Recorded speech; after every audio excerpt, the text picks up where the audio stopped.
Hello, my crafty friends. It's Marie from Marie's Vermont Creations, and I'm sharing the limited edition Simon Says Stamp Halloween kit. So I'm just going to run through the contents and then I will make a card. And so that was the trimmings that I recently used in a video. I got another package of those. Here's a great sequin mix from It Calls for Confetti. These are really cute. Your candy, of course. And I don't believe this kit is available any longer, but some of the items might be available individually. I got a glue stick, some candy corn ephemera, grit paste and glow, a palette knife to go with the grit paste, and then this Tim Holtz ephemera pack. So there's kind of what it looks like for all of the items in it, but I am going to open it once I figure out which way to open it and just kind of flip through them really quickly. There are a ton of pieces in here, a lot of different options, some eyes and sentiments, and there's a big moon in here. Just really fun things, different sayings. There's like a couple of 31s in here. So yeah, you could use these. These would be great for scrapbook pages, different things.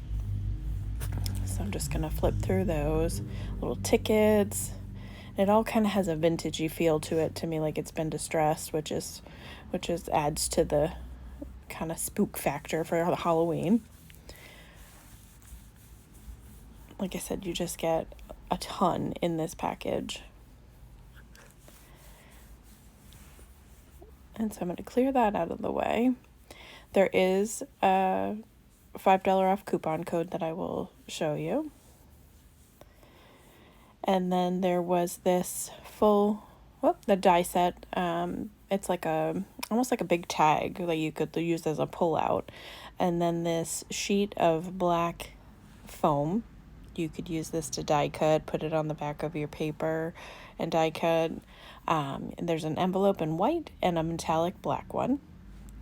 And then these really cool from Tim Holtz. They're like acetate sheets, but they're like broken glass, so they have little sections of them missing, and I believe you get 20 or 25 in this package. You get a ton of them. And so those would be really cool on a card. I'm not quite sure how I would use them yet, but you get a couple of small bags that you could decorate and put treats in, and then one larger one with the handle.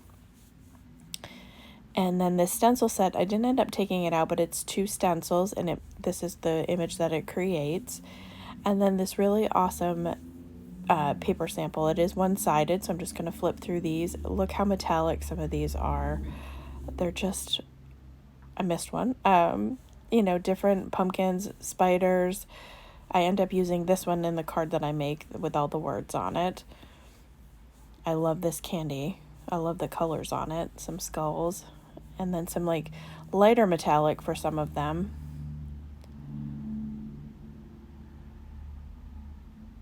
Once I get it to flip. I was going to say I was missing a few. This one was cool. And then a plaid and some more pumpkins. And then you have a 6x8 stamp set, which has some ghosts and pumpkins and a mummy. It's just really cute and some great sentiments. And then you get these cello bags, which you could use for treats, but I will end up using them to make a full panel shaker card. And then a piece of white and a piece of orange cardstock. So that is the contents of the kit. Like I said, some items might be available separately. So I opted to take one of the pieces of pattern paper and the stamp set, and I found a color in my stash. I think this is an old Stampin' Up color. I don't honestly know what it's called, but I found this scrap, and it kind of goes with that pattern paper. So I'm going to take the ghost and a very tiny Happy Halloween sentiment, and I'm going to stamp this using some black ink, using my mini Misty. And I went with this color because it reminded me of the shaker mix, the ghosts that are in there. So I thought I would add these as my embellishment to the outside. I am making a full panel shaker card using that cello bag that I showed. I have, cut it in half so that I get 2 pieces. You could make 2 full panel shaker cards out of the one bag. And then I will take and put my double-sided adhesive on one end of this, and then put down the acetate or the clear packaging, and continue to do that for the remaining 2 sides. So I'm going to do that for 3 sides before I fill up the shaker mix. And once I get the 3 sides done, I will do some trimming because I have some excess here. They're a little bit bigger than what I would need. Like these would make great 5x7 full panel shakers if you wanted to go that big. But I opted to do my panel. I have cut to 5 1/4 by 4, so slightly smaller than an A2 size card base. So I will have some border around when I do adhere this to the card. So I don't know, how do you guys like full panel shaker cards? I absolutely love them. You don't have to mess with foam tape.